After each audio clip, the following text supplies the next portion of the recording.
किताब हज्जी दो अबवाब पर मुश्तमिल एक मुख्तसर नबियाना पैगाम है जो बाबल से वापसी के बाद यरूशलेम के हैकल की तामीर को फौरी तौर पर शुरू करने की ताकीद करती है। उसका मरकजी पैगाम ये है कि खुदा को औलिन मुकाम दें तो वो कौम की बरकत बेहाल करेगा।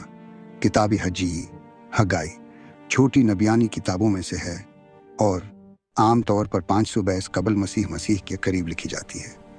ये पैगाम इस वक्त आया जब यहूदी कौम बाबल की कैद से वापस आ चुकी थी, मगर शहर और हैकल की तामीर रख गई थी।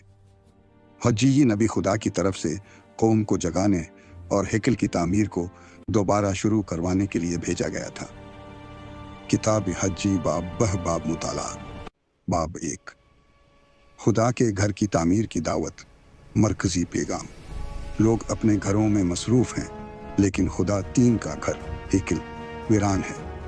हज्जी नबी उन्हें याद दिलाता है कि खुदा की बरकत उसी वक्त आएगी जब वो उसके घर को तरजीह दें। अहम निकात। लोग अपनी मेहनत के बावजूद बरकत नहीं पा रहे क्योंकि खुदा का घर नजरअंदाज हुआ है। खुदा कहता है, हैकल की तामीर करो ताकि मैं खुश हूं और मेरी जलाल जाहिर हो। ज़रुब्बाबेल गवर्नर और यशुआ सरदार काहिन लोगों को हिम्मत देते हैं और वो तामीर शुरू करते हैं। बाब 2 मुस्तकबिल की जलाल और खुदा का वादा। मरकजी पैगाम। खुदा वादा करता है कि नई हैकल की जलाल पहली से ज़्यादा होगी क्योंकि वो अपनी रूह को उसमें रखेगा। अहम निकात। खुदा लोगों को हौसला देता है, मजबूत हो, काम करो क्योंकि मैं तुम्हारे साथ हूँ।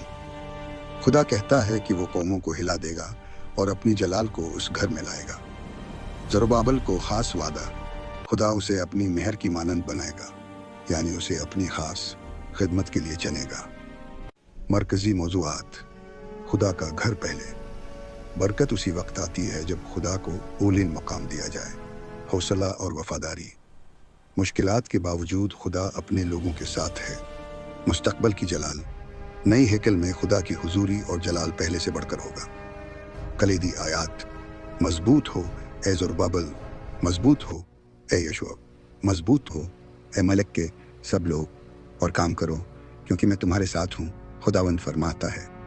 हज्जी 2:4 इस घर की बात की जलाल पहली से ज़्यादा होगी। हज्जी 2:9 ये किताब हमें याद दिलाती है कि खुदा की हुजूरी और उसका घर हमारी जिंदगियों में सबसे बड़ी तरजीह होनी चाहिए। अगली किताब है ज़करिया जो हज्जी के साथ ही लिखी गई लेकिन ज़्यादा तवील और बसीरत से भरपूर है।